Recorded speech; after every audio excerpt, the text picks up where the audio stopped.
We are going to talk about some shocking details from a source about Meghan and Harry splitting. Thanks to this historic decision by William, and listen to me, it was by William, not Charles, to strip Andrew of his princely titles and all vestiges of royal privilege, an important precedent has been set. A monarch can now remove a duke title and even a princely title. So trust me, Harry and Meghan right now should be very afraid. London, February 11th, 2026. It was supposed to be the day the world finally saw a white flag raised over the Montecito mansion, a quiet surrender to structure, predictability, and peace. Just hours earlier, Prince Harry and Meghan Markle had sat across from court-appointed mediators inside a glass-paneled conference room overlooking the Pacific, prepared to sign what aides described as a permanent framework of stability. The agreement had been drafted under the Windsor, California Custodial Safeguard Act, a reciprocal legal structure negotiated in 2024 to prevent precisely the kind of cross-continental chaos that now loomed. On paper, it was deceptively simple. 3 core terms: 2 supervised visitations per month, 0 international travel for Archie and Lilibet without mutual written consent, a 60-40 split on private education and associated security costs. It was orderly, clinical, almost antiseptic in tone, the kind of document designed not to win, but to end. But as dawn broke over the Brentwood legal complex and the press gathered for what they assumed would be a quiet confirmation, the illusion of peace shattered before the ink had fully dried. Instead of closure, Meghan Markle's legal team filed a 72-page motion that detonated the agreement in real time. What royal legal observers would later call the most aggressive post-separation counterstrike in modern Windsor history was not a revision. It was a rejection, a formal request to reassess, reopen, and effectively burn the bridge before anyone could cross it. Her lead counsel, Sherry Tilden, emerged before cameras with a statement that reframed the entire narrative. "This is not a parenting plan," she said evenly. "It is a containment strategy." According to the filing, the Duke of Sussex had leveraged institutional influence, cloaked in family diplomacy, to pressure Meghan into what she described as a legally suspect and emotionally punitive framework. Less than 24 hours after what insiders had labeled a peace treaty, the custody conflict had escalated into something colder and more surgical. This was no longer about alternating holidays between Montecito and Windsor. It was about dismantling credibility. Buried within the motion was language that shifted the battlefield entirely. Meghan's team alleged that the Royal Household Legal Office, acting under informal guidance from Princess Anne, had engaged in what they termed extrajudicial intimidation. They claimed that selective media briefings had been strategically leaked to destabilize Meghan's negotiating position and create public pressure for compliance. But the most jarring element was not the institutional critique. It was the pivot toward Harry himself. For the first time in a formal legal setting, Meghan's counsel requested a comprehensive forensic evaluation of Harry's mental health stability. The filing cited 3 alleged incidents between 2017 and 2019 in which he reportedly disappeared for hours during high-profile engagements. It referenced a purported episode of verbal aggression while intoxicated in early 2018. What had once been framed publicly as shared vulnerability and healing was now presented as instability. To observers, it felt like narrative whiplash. The couple who had built a global brand around unity against a rigid monarchy were now dissecting each other in clinical bullet points. Meghan's argument rested on 5 evaluative pillars: income, housing stability, parenting history, spousal conduct, and mental health. Under California statute, maternal caregiving history often carries significant weight. The subtext was unmistakable. In this courtroom, titles dissolve. A prince is just another father. A duchess is a mother claiming systemic retaliation. Financially, the motion challenged the 60-40 education split as arbitrary, arguing that Meghan's earning capacity had sharply declined after brand affiliations were reportedly disrupted by palace revocations in early February. She requested monthly spousal support of $187,000, citing career disruption tied to royal entanglement and reputational fallout. Yet questions immediately surfaced. If alleged substance concerns dated back to 2017, why were they only being raised in 2026? after mediation had already begun. The palace response was restrained but pointed. Senior aides dismissed the motion as strategic flailing, insisting that all institutional actions had remained within legal cooperation frameworks designed to protect minor heirs. One advisor close to Princess Anne described the filing as an attempt to confuse visibility with victimhood. Harry's legal team, led by Miles Armitage, had anticipated escalation. Within hours, they submitted a 17-page preemptive defense containing school withdrawal letters signed by Meghan in December 2025 without Harry's written consent, alongside documented travel inquiries to Doha and Dubai scheduled for early 2026. Most explosive was a mediation note referencing brand visibility strategy for A&L, Q2 Middle East. The implication was clear. While Meghan accused Harry of institutional maneuvering, internal communications suggested parallel commercial planning involving the children's public identity. The contradiction hung heavy. Was this a mother resisting empire or an executive preparing a relaunch? Meghan demanded a neutral mediator appointed through U.S. child welfare arbitration and formally requested that Princess Anne and Prince William withdraw any advisory guardianship posture under the 2024 Reciprocal Accord, an agreement her own counsel had once endorsed to secure cross-border recognition of titles. A preliminary hearing was set for February 16th at the Santa Barbara Family Law Courthouse. But before it convened, whispers surfaced of a 33-acre estate in Gloucestershire tied to a frozen $7.8 million portfolio pending disclosure. If the custody battle was the emotional core of the crisis, the financial filings would become its nervous system. When the required disclosures reached the California Superior Court, they did not resemble routine divorce paperwork. They arrived as an 87-page forensic accounting breakdown, detailing declining foundation contributions, contractual exit clauses, liquid asset transfers, and deferred liabilities. To the casual observer, Harry and Meghan still carried the sheen of global philanthropists, documentary narrators, keynote speakers, founders of a foundation built on service. To the court-appointed forensic accountants, however, they appeared less like visionaries and more like a case study in unsustainable luxury layered over increasingly complex bookkeeping. The most explosive revelation centered on $2.3 million in personal expenditures charged to joint credit facilities between 2022 and 2025. While audiences streamed carefully edited specials and read polished memoirs about healing and independence, the financial undercurrent told a different story. The itemized ledger read less like a family budget and more like the acquisition log of a couture showroom. Nearly $480,000 had been spent on fashion purchases from Hermès, Dior, and Elie Saab. Another $670,000 had gone toward private aviation bookings, including multiple solo routes to Abu Dhabi and Nice. Perhaps most revealing was $310,000 allocated to image consulting, reputation management, and intensive media training sessions. A strategic attempt, critics suggested, to recapture public favor as approval ratings declined. Harry's legal team did not merely present totals. They submitted American Express and HSBC statements cross-referenced with Archewell spending logs. The implication was pointed. Several luxury expenses appeared to move through foundation-adjacent sub-accounts before being reclassified. A leaked deposition from a former Archewell accountant alleged that certain invoices were retroactively coded under brand representation or philanthropic alignment, creating ambiguity between personal consumption and charitable outreach. If accurate, the optics were devastating.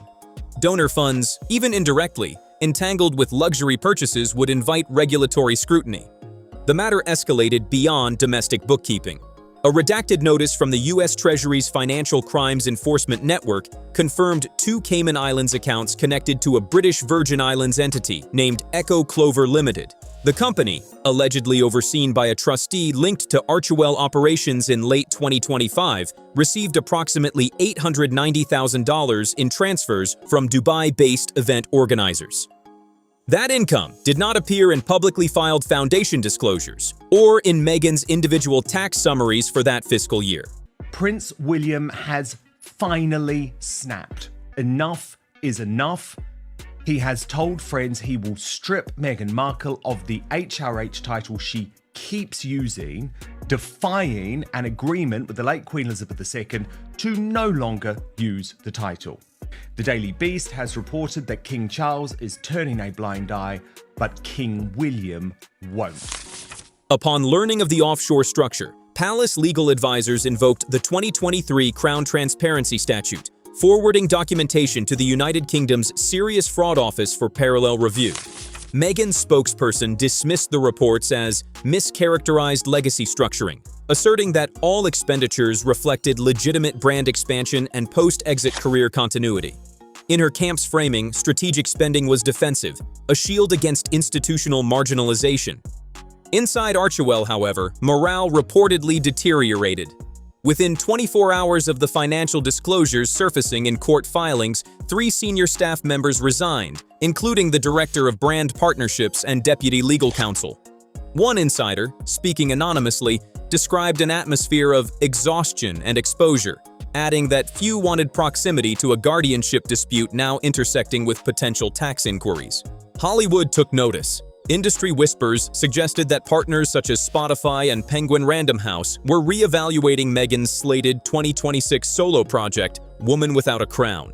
The hesitation, insiders said, was not solely about controversy. It was about reputational risk tied to an organization under regulatory review. Preliminary estimates from a joint inquiry by the UK Charities Commission and the US Office of Tax-Exempt Organization Review placed potential financial irregularities between $2.7 million and $4.4 million pending audit conclusions. The central question lingered. Was the custody dispute a smokescreen masking financial instability, or did financial instability ignite the custody war? Meghan's counsel countered by alleging that Harry had shielded Windsor-aligned properties from equitable consideration. They referenced the Hartwell estate in Gloucestershire and a combined $7.8 million savings portfolio temporarily frozen under court order. Her request for $187,000 in monthly spousal support remained anchored in claims of career sabotage linked to royal entanglement. The conflict had migrated from emotion to arithmetic. As forensic teams accessed deeper server archives within Archewell's digital infrastructure, they encountered references to an internal initiative labeled Project Mirror. Though details remained sealed at this stage, preliminary notes suggested strategic brand repositioning tied to geographic expansion in the Gulf region, a development poised to alter judicial perception dramatically once disclosed. Before that revelation could surface publicly, the British royal household shifted posture. While California courtrooms churned with filings and televised commentary, Windsor responded with deliberate quiet. By mid-February 2026, the palace had stopped rebutting and begun restructuring. Princess Anne formally activated the Custodial Advisory Committee, a constitutional mechanism dormant for years. A sovereign brief was transmitted simultaneously to the UK Family Division Court and the British Consulate in Los Angeles, signaling cross-jurisdictional preparedness. The brief confirmed the appointment of Duchess Sophie of Edinburgh as designated co-guardian in the event transitional oversight became necessary. It was not a press maneuver. It was contingency architecture. Then came a carefully calibrated act of soft power. Late on February 12th, Princess Catherine released a brief, unadorned video from Grey House. The countryside residence prepared as a potential relocation site. Standing before a wall decorated with children's drawings, she spoke for 90 seconds. No accusations, no counter-arguments. Only an assurance that any role she assumed would be carried with grace and clarity, and that the focus remained on innocence, not inheritance. The response was immediate.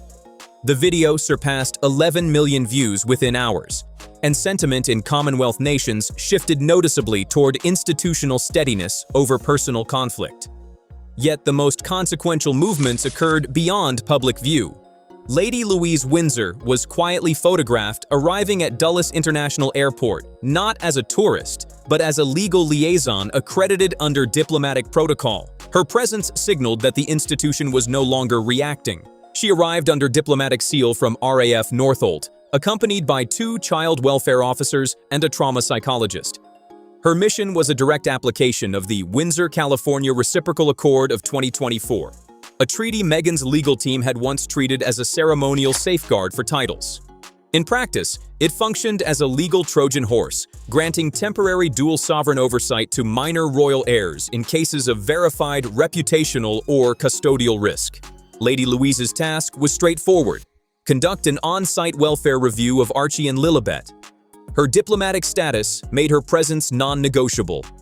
Meghan's Brentwood Council attempted to block access, citing a California injunction against foreign custodial interference.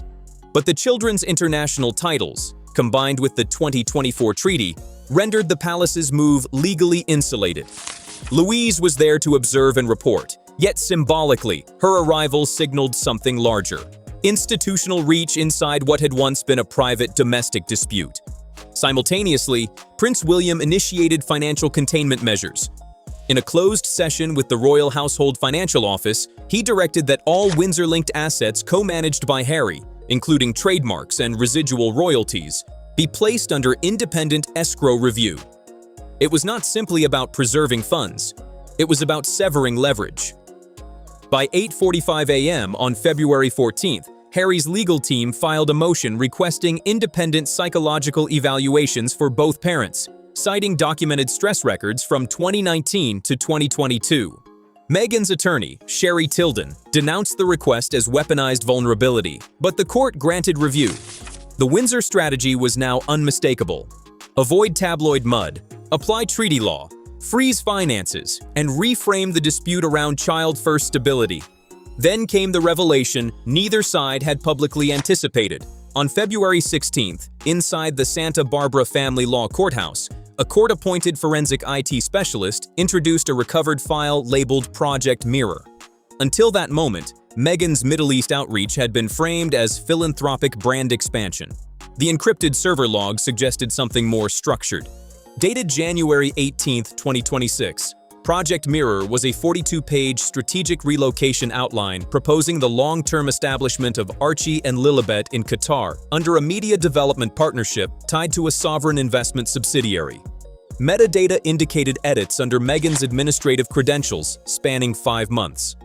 The document outlined honorary sponsorship pathways that could facilitate alternative residency structures, potentially complicating US and UK custodial jurisdiction. Draft enrollment materials for an international school in Al Wakra were attached but unsigned. When the file summary was read into the court record, the atmosphere shifted palpably. Harry reportedly appeared stunned. For years, he had defended his wife against claims of calculation. Now, a relocation blueprint, whether theoretical or actionable, sat in evidence.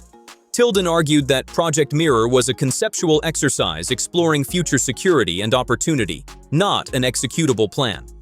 However, aviation logs entered into record showed 3 round-trip flights between Van Nuys and Doha in late 2025, booked through a shell entity. Though no relocation had occurred, intent became central to judicial scrutiny, particularly in light of the Hague Convention on International Child Abduction Standards. As details leaked, media tone shifted. An editorial titled "Custody Meets Capitalism" questioned the optics of pursuing sanctuary in a jurisdiction with divergent guardianship norms. U.S. polling reportedly reflected a sharp decline in public sympathy within 48 hours of disclosure. Inside Windsor, Princess Anne convened an emergency advisory session to draft what aides termed the Sandringham Declaration on Sovereign Minor Protections, a framework ensuring automatic diplomatic response should heirs face cross-border custodial conflict. The objective was preventive, not punitive. Project Mirror also destabilized Archewell's internal ranks. 3 former staff members submitted affidavits stating that research expenditures tied to the project had been categorized as global outreach development. One wrote, "We were told it was about legacy. Now it feels like exposure." By the close of hearings on February 17th, the narrative balance had inverted. Meghan, who had entered the week seeking $187,000 in monthly support and expanded custodial authority, now faced judicial scrutiny over relocation intent and financial entanglements. She was fighting to prove she wasn't an international flight risk. Justice Maya Caldwell issued an emergency order. The children's passports were to be surrendered immediately to a court-appointed third party. All digital contact between the children and their mother would be monitored by a child welfare liaison until further review. The stakes could not have been higher. Had Project Mirror succeeded, it would have engineered a new kind of royal detachment, one where the children became flagship assets of a privately controlled media enterprise, operating under the legal shelter of a foreign sovereign state. Harry, in that scenario, would not have been a co-parent. He would have been a narrative inconvenience. But the Windsor strategy had never relied on speed. It relied on patience. By waiting, by allowing escalation, the institution had permitted overreach to become evidence. As the case moved toward its final phase, the decisive evidentiary hearing in Santa Barbara, it became clear that Project Mirror was more than a digital file. It was a reflection of ambition colliding with jurisdiction. February 18, 2026, 10:03 a.m. The final act unfolded behind sealed courtroom doors at the Santa Barbara Family Law Courthouse. Outside, satellite vans lined the block, drones hovered above permitted airspace, and reporters murmured into microphones as though narrating a state trial rather than a custody dispute. Meghan arrived without spectacle, no identifiable designer labels, no symbolic jewelry. She wore black slacks and a tailored blazer, controlled, deliberate, unbranded. 4 attorneys accompanied her, along with a digital consultant who avoided cameras. Inside courtroom 4B, the atmosphere was stripped of theatrics. Justice Caldwell, known for her precision in transnational custody conflicts, moved quickly. This was a closed evidentiary hearing, but within hours, fragments would surface through legal observers and court-adjacent sources. The morning's centerpiece was the forensic dissection of Project Mirror metadata. Meghan's counsel held to the hypothetical brand exercise argument. Court-appointed digital analysts countered with timestamps, login credentials, and access frequency logs. Records showed that on January 18, 2026, Meghan's administrative login had accessed draft enrollment materials for the Lucille International School 14 times in 7 days. The pattern, experts testified, was consistent with active review, not abstract brainstorming. More damaging still was the recovery of an encrypted message sent from Meghan's secured account to a Qatari legal consultant requesting clarification on a sovereign guarantee of custodial non-extradition. When Justice Caldwell asked why such a guarantee would be necessary in a purely hypothetical branding scenario, the courtroom reportedly fell silent. For nearly half a minute, no answer came. Meghan did not respond. Her lead counsel, Sherry Tilden, attempted to redirect, but the implication lingered in the air. The intent to explore legal insulation beyond US and UK jurisdiction was no longer speculative. It was documented. The hearing then pivoted to the financial disclosures tied to the RQL Foundation.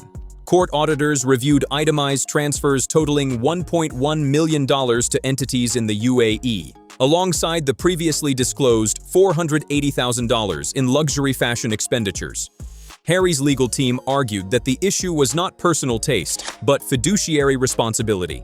Funds allegedly co-managed in part for long-term child-related security had been diverted without transparent allocation. Then came the moment that would dominate global headlines. Justice Caldwell referenced the psychological evaluations, and the broader narrative advanced throughout the proceedings. Claims of victimhood, coercion, and emotional endangerment. She paused, looked directly at Meghan, and delivered a line that would reverberate beyond the courtroom. You cannot weaponize motherhood and reject responsibility in the same breath. The ruling that followed was decisive. The February 11th custodial framework would stand as the permanent structure governing the children's upbringing. Any international relocation attempt would require mutual written consent and be secured by a $5 million compliance bond. Financially, Meghan was ordered to reimburse $1.3 million to the frozen joint estate within 90 days for misallocated foundation funds pending final audit resolution. The RQL Foundation itself was placed under dissolution review, with remaining assets frozen under charitable trust law oversight. In a striking digital provision, control of the @ArchieLilibet social media account, followed by 3.2 million users, was transferred to the Royal Child Welfare Trust, removing it from private commercial control. Furthermore, Meghan was barred for 10 years from launching any media, trademark, or corporate entity using the names Archie, Windsor, Sussex, or Lilibet in connection with monetized ventures. The court ruled these identifiers constituted institutional lineage assets during an active custodial matter. Observers described Meghan as composed but rigid as the judgment was read. No visible reaction, no protest. Her attorneys conferred in urgent whispers. Prince Harry, seated several feet away, reportedly kept his head bowed. There was no visible celebration, only fatigue. At 1:23 p.m., Meghan exited the courthouse without ceremony. Gone were the coordinated arrivals and curated optics that had once defined her public image. She entered a standard vehicle driven by an assistant and departed without statement. Within hours, institutional responses followed. The Royal Gazette updated trustee listings, formally removing Meghan's name from affiliated charitable boards. The Grey House Protection Act was ratified, affirming that whenever Archie and Lilibet were present in the United Kingdom, custodial oversight would fall jointly to Princess Catherine and Duchess Sophie under Crown guidelines. He issued a handwritten statement on the royal family website. It wasn't signed as a duke. It wasn't signed as a prince. It was signed simply, Henry Charles Albert David. "I will never be perfect," he wrote, "but I will be present. I will be a father before I am anything else." With that, the money war was over. The custody war was settled. The brand war was finished. The monarchy had not responded with fury or spectacle. It had not relied on press briefings or televised rebuttals. It had relied on law, precedent, documentation, and a discipline refined over centuries. It did not chase the conflict. It endured it. By the close of February 18th, 2026, it was evident that the House of Windsor had secured what it valued most: continuity. The Sussex chapter did not end in dramatic confrontation, but in a measured judicial order that quietly reasserted institutional boundaries. History may well record that date as the moment the mirror finally fractured, not through scandal, but through evidence. In the days that followed, an unusual stillness settled across both sides of the Atlantic. The news drones vanished from Montecito's skies. The urgency that had fueled headlines for nearly a decade dissipated. Silence, once weaponized, became consequence. For Meghan Markle, the recalibration was immediate and profound. The 10-year prohibition on key trademarks, the very language that had once powered her global identity, narrowed her commercial options. The $1.3 million restitution order was only the financial beginning. The larger cost was reputational contraction. Without institutional proximity or foundation infrastructure, the Sussex aura thinned rapidly. She remained a figure of immense recognition, but her leverage had shifted. The courtroom had replaced the camera as final arbiter. For Harry, the path forward was quieter. By signing his name without title, he symbolically stepped outside inherited hierarchy and into personal accountability. He withdrew from spectacle and retreated toward the security corridors of Highgrove, not as a triumphant royal returning to favor, but as a father seeking steadiness. The Sandringham Declaration on Sovereign Minor Protections ensured that Archie and Lilibet would retain legal safeguards across jurisdictions. Under the Grey House Protection Act, their upbringing would be structured around stability rather than narrative utility. Duchess Sophie's oversight and Lady Louise's advisory role created a buffer between childhood and public appetite. The children would no longer be content strategy. They would be minors first. As this chapter closes, the broader question lingers. Was this the collapse of a family or the reaffirmation of an institution built to survive fracture? The Windsor response was not modern in tone. No viral campaigns, no public sparring. It was procedural, archival, deliberate. Time, more than rhetoric, decided the outcome. In the long arc of monarchy, the Sussex era will likely occupy a brief but turbulent passage, a collision between personal branding and sovereign structure. It was a reminder that a crown is not merely symbolic ornamentation. It is a system designed to endure. The mirror broke. The gates closed. And for the first time in years, Windsor was quiet. At the center of that quiet are two children. No longer headlines, no longer leverage, simply children.